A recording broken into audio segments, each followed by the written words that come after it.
friends गासैखौ बरायबाय दिनै नोंथांमोननि गेजेराव लानानै फैलायबाय आङो मोनसे इम्पर्टेन्ट इनफरमेशन बा बाथ्रा जायखिजाया दिनैनि बाथ्राया जाबाय जायफोरा HS फाइनेल एग्जामाव 75% नि एबभ मोनदों 75% एबा बेनिख्रुइ बांसिन नाम्बार मोननो हादों मैया दाखालै रिजाल्ट होनाय जे HS फाइनेल एग्जामनि फाइनेल एग्जामाव जाय स्टुडेन्टफ्रा 75 मोनदों एबा बेनिख्रुइ बांसिन नम्बर मोनदों देग्लाय माने कर'ना भाइरास पेन्डेमिकनि थाखाय बै फरायसाफोरनो कम्पिउटार एबा लेपटप होनाय जानाय नङा नाथाय कम्पिउटार एबा लेपटपनि सोलायै देग्लाय बै 75 मोननाय आरो बेनिख्रुइ बांसिन नम्बर मोननाय फरायसाफोरनो 20,000 रांके होनायनि थाखाय सोरखारा थांखि लादों दा बेनिखायनो दिनै नोंथांमोन बुंनो नागिरदों आङो बे 20,000 रांखौ जायफ्रा 75 आरो 75 नि बांसिन नाम्बार बै फरायसाफ्रा एप्लाइ खालामनांगोन दा बिखौ एप्लाइ खालामनो थाखाय गावनि मबाइलावनो एप्लाइ खालामना लानो हायो बरावबो थांनाङा बरावबो दखानफोराव थांना रावनिबो सायाव माने रावखौ पात्ता लानो गोनां कुनु जुक्ति गैया जास्ट गावनिनो एन्ड्रइड मबाइल दङ बा सोरनिबा न' खाथिनि बिदा दादै सोरनिबा एन्ड्रइड बा स्मार्टफन दं बे गावनि एन्ड्रइड मबाइलनिफ्रायनो नोङो 75% मोनदोंबा एबा बेनिख्रुइ बांसिन मोनदोंबा नोङो गावनि मबाइलावनो एप्लाइ खालामनानै नोङो माने लेपटपनि सोलायै नोङो 20,000 फैसा नोङो सोरखारनिफ्राय मोननो हागोन दा 20,000 रुपिसखौ नोङो लेपटपनि सोलायै मोनगोन किन्तु नोङो एप्लाइ खालामनांगोन दाना एप्लाइ खालामनो थाखाय नोङो मा खालामनांगोन मा डकुमेन्टस नांगोन नोंनो बेनि सोमोन्दै डिटेल्स नोंथांमोननि सिगां बुजायनो नागिरदों जाहाथे नोंथाङा नोंथांनि मबाइलनिफ्रायनो रावनिबो सायाव थाङाब्लासिनो जिहेतु दा कर'ना थाखाय लकडाउन सोलिगासिनो दङ मैया दिनैनिफ्राय माने लकडाउना बाहाय स्ट्रिक्ट जाबावगोन दा बेनिखायनो नोंथाङा नोंथांनि न'आवनो थानानै नोंथांनि मबाइलजोंनो एप्लाइ खालामनो हायो बेनि थाखाय नोंनो मा डकुमेन्टस नांगोन मा वेबसाइटआव थांनांगोन माबायदि एप्लाइ खालामनांगोन गासैखौबो डिटेल्स बुजायनो नागिरदों नोंथांमोना जास्ट भिडिअखौ गिबिनिफ्राय जोबजासिम नायबाय थादो अके अब्ला नोंथाङा बिन्दास माने एप्लाइ खालामनानै 20,000 रुपिस आजादि मोननो हागोन आरोना अके डियर फ्रेन्ड्स नोंथाङा बेखौ एप्लाइ खालामनो थाखाय गिबियावनो नोंथाङा नै क्रोम ब्राउजाराव थां नैबे क्रोम ब्राउजाराव नोंथाङा नुदों नैबे क्रोम ब्राउजार बे क्रोम ब्राउजारखौ अपेन खालाम बे क्रोम ब्राउजारखौ अपेन खालामनाय लोगो लोगो क्रोम ब्राउजाराव अपेन खालामनाय लोगो लोगो नोंथाङा गुगोलाव थां गुगोलाव नैबायदि अपसन नुजागोन बेनि उनाव नोंथाङा गुगोलाव लिर sevaonline.org गुगोलनि जि माने सार्च बार बे सार्च बाराव लिर sevaonline.org sevaonline.org लिरनायनि उनाव सार्च खालामनानै हो नोंथाङा सार्च खालामना होनाय लोगो लोगो नोंथाङा नैबायदि मोनसे पेज नुगोन आरो बे पेजनि गिबिखौ नोंथाङा नैबे गिबियानो sevaonline.org नुगोन बेयाव थुनानै हो बेयाव थुनानै होनाय लोगो लोगो नोंथांनाव नैबायदि नुजागोन नैबे पेजआ खुलिगोन नैबे पेजआ गेवगोन दाना नोंथाङा बे पेजनि नै लेफ्ट साइडआव नैखौ नुदों नोंथाङा लेफ्ट साइडआव बे लिस्टखौ फरायनानै नाय एबा आं लिस्टखौ जुम खालामनानै देखायो नोंथाङा बे लिस्टखौ नुनो मोनगोन बे लिस्टआव नोंथाङा सेकेन्डआव नाय नैबे सेकेन्ड अपसना नैबे apply for Anandaram Barua award scheme 2020 स' बेयाव नोंथाङा क्लिक खालामनानै हो बेयाव क्लिक खालामनाय लोगो लोगो बा नोंथांनि मबाइलाव मोनसे पेज अपेन जागोन बे पेजआ जाबाय नैबे अपेन जागोन दाना बेयाव नोंथाङा एप्लाइ खालामनो थाखाय गिबियावनो राइट साइडनि टप कर्नाराव नुदों नैबेखौ नोंथाङा नुनो हागोन मोजाङै नायनो हागोन नैबेयाव नोंथांनि डिटेल्सखौ सोनांगोन फरायसानि केन्डिडेटनि डिटेल्सखौ नैबेयाव सोनांगोन केन्डिडेट डिटेल्स माने बेयाव दं रुला मा जायो गावनि रुलखौ सोबाय माने B20 जियानो जा आरो B20 बा रुल नंखौ सोबाय बेनिफ्राय डेट अफ बार्थखौ सोबाय डेट अफ बार्थखौ सोनानै लगइन खालामनानै होनांगोन दाना लगइन खालामनाय लोगो लोगो नोंनि एडमिटनि बा नोंनि फरायसानि केन्डिडेटनि डिटेल्स बाथ्राफोरा स्क्रिनाव नुजागोन आं दा बे डिटेल्सखौ नोंथांमोना देखायनो हानाय नङा पार्सनेल जिहेतु बियो इनफरमेशन थेवब्लाबो नोंथांनो आङो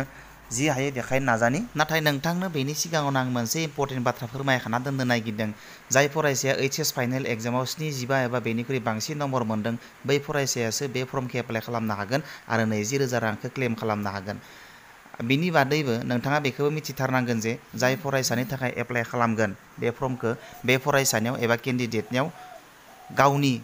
मुङाव मोनसे बेंक एकाउन्ट थाथारनांगोन गुबुननि बिमानि एबा बिफानि एकाउन्ट बेंक एकाउन्ट नाम्बारजों एप्लाइ खालामनो हानाय नङा एबा फर्म फिलआप खालामनाय समाव बिमा एबा बिफानि एकाउन्ट नाम्बार होनो हानाय नङा गावनि मुङाव एबा केन्डिडेटनि मुङाव बेंक एकाउन्ट नाम्बार थाथारनांगोन दा नोंथांनि रुल नाम्बार आरो डेट अफ बार्थखौ सोनाय लोगो लोगो नैबे पेजाव नुजागोन बे पेजाव आङो मोनसे पेजखौ देखायाखै जाय पेजाव माने केन्डिडेटनि डिटेल्स रुल नाम्बारजों लोगोसे बिमा बिफा जायखिजाया जायगानि नामा फैजोबगोन दाना आं ओंखायनो बे मोनसे गोजौनि पेजखौ देखायाखै नोंथांमोननो बिनि उनाव नैबायदि मोनसे फर्म नुजागोन बेनि सिङाव केन्डिडेटनि डिटेल्सनि सिङाव नैबायदि मोनसे फर्म नुजागोन स' बे फर्माव नोंथाङा जास्ट नोंथांनि मोनसे बेंक एकाउन्टखौ लानांगोन बेंक गिबियावनोबो नोंथाङा एकाउन्ट नाम्बारखौ सोनांगोन बिनि उनाव IFSC क'ड नोंथांनि बेंक एकाउन्टनि IFSC क'डखौ सोनांगोन बिनि उनाव बेंकनि मुं बेंकनि दोनखायो फारि फारि सोना होबा जाबाय ब्रान्चआ मा ब्रान्च गरेस्वर ब्रान्च बरमा ब्रान्च मायबा ब्रान्च बरपेटा ब्रान्च जायखिजाया ब्रान्च बिनि उनाव केन्डिडेटनि मबाइल नाम्बार होनांगोन बेनिफ्राय नेक्स्टआव नै मोनसे जाबाय मा केन्डिडेट्स इमेल केन्डिडेटनि इमेलाव अप्सनेल होबाबो जायो होआबाबो जायो होयोबा मोजां बेनि उनाव नेक्स्ट जादों केन्डिडेट्सनि केन्डिडेटनि एड्रेसखौ मोजाङै सोनानै होनांगोन डिटेल्सबाबो बिदिनो केन्डिडेटनि डिटेल्सनि उनाव दोङो मा नैबे केन्डिडेट डिटेल्सनि उनाव केन्डिडेट्सनि एड्रेसनि उनाव दोङो मा डिस्ट्रिक्ट सेलेक्ट खालामनांगोन डिस्ट्रिक्टआव नैबे थुनानै होबानो जाबाय नैबे डिस्ट्रिक्टनि अप्सनाव थुनानै हो ओमफ्राय गावबा गावनि डिस्ट्रिक्टनि लिस्टआव नायनानै सेलेक्ट खालामनानै होबानो जाबाय बिदिनो upload first page of bank passbook दाना बेंक पासबुकनि फार्स्ट पेज माने मुं थानाय एकाउन्ट नाम्बार थानाय जायखिजाया पासबुक बेंक एकाउन्ट डिटेल्स थानाय जितु गिबि बिलाइ पेज बेखौ मबाइलजों बरिया खेबनानै एबा मबाइलनि स्केनारजों स्केन खालामनानै आपल'ड खालामनानै होबानो जाबाय दाना बेनि उनाव फैगोन आपल'ड खालामनायनि उनाव खिन्थु मोनसे बाथ्राखौ आपल'ड खालामनायनि सायाव नोंथाङा मोनसे बाथ्रा गोसोआव लाखिनांगोन नोंथांनि जितु फट'खौ जेब्ला नोंथाङा बे बेंक पासबुकनि फार्स्ट पेजखौ जेब्ला नोंथाङा मबाइलजों स्केन खालामगोन बा मबाइलजों केपचार खालामगोन अब्लानिया मोनसे बाथ्राखौ गोसोआव लाखिनांगोन जाहाथे डकुमेन्टनि नोंथाङा खेबनाय फाइलनि साइजआ 200 KB 200 KBनि माने खम जायो माने 200 KBनि बारा जानो मोननाय नङा बे नोंनि फट' खेबनाय एबा स्केन खालामना लानाय पासबुकनि फार्स्ट पेजनि जि फाइला बे फाइला 200 KBनि बारा जानो मोननाय नङा बेनिफ्राय गुवारा जानांगोन 400 पिक्सेलनि गिदिर जानांगोन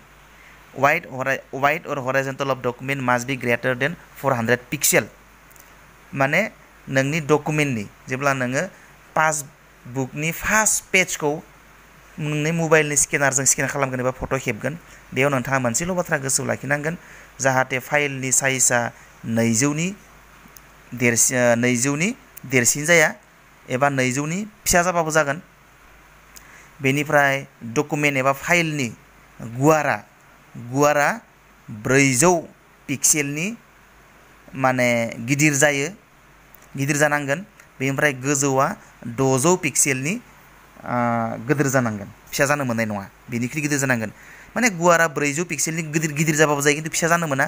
आरो गोजौआ 600 पिक्सेलनि गिदिर जाबाबो जायो नाथाय 600 पिक्सेलनि फिसा जानो मोना बेनिफ्राय डकुमेन्टनि फर्मेटआ अलवेज JPG एबा JPEG फर्मेटाव जानांगोन दाना बेखिनिखौ गासैखौबो गिबियावनो एप्लाइ खालामनायनि सिगाङावनो फट'खौ रेडि खालामना लाखानांगोन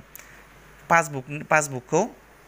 फट' खेबना रेडि खालामना लाखानांगोन बेनि उनाव कन्टिनिउ थुनांगोन कन्टिनिउ थुनाय लोगो लोगो नैबायदि मोनसे पप आप नुजागोन पप आपआव नोंथांखौ सोंगोन are you sure you want update the form ओमफ्राय नोङो जेनेबा आपडेट खालामनो लुबैयोना बे फर्मा थार नंगौना नङा फिलआप खालामनाया गोरोन्थि जादों नामा बेखौ खनसे नायफिनजायो आरो जुदि नोंथाङा फोथायनाय दङबा जे जेबो गोरोन्थि जायाखै फर्म फिलआप खालामनाया अके थुना होब्लानो जाबाय अके थुना होनाय लोगो लोगो नोंथांनियाव नैबायदि स्टुडेन्टनि डिटेल्सआ फैजोबगोन स्टुडेन्टनि डिटेल्सखौ आं देखायनो हायाखै मानोना पार्सनेल इनफरमेसन बियो सोरबा बिखौ मिसइउज खालामनो हागौ बेनिखायनो नै माखासे फरायसानि डिटेल्स बिमा बिफानि मुं फरायसानि गासै माने डकुमेन्ट्स एडमिटनि डिटेल्स फरायसाखिजाया फरायसानि केन्डिडेटनि पार्सनेल डिटेल्सआ नै नुजागोन बेनो नोंथाङा नुदों नैबेखौ आं जुम खालामना होदों बेयाव डिक्लारेसन दं बे डिक्लारेसनखौ टिक खालामनानै नैबेयाव कन्टिनिउ खालामनानै हो आरो जुदि माबा मोनसे गोरोन्थि जादोंब्ला नैयाव गोरोन्थि जादोंब्ला बेगाव थुनानै बेखौ फोसाबफिनबानो जाबाय आरो फोसाबफिननायनि उनाव बेयावनो फिन नैबे पेजाव फैफिननानै कन्टिनिउ थुनानै नै साबमिटखौ थुना होब्लानो जाबाय साबमिटखौ थुनायनि उनाव नोंथाङा मोनसे पप आप मेनु फैबावगोन नैबायदि are you sure you want to submit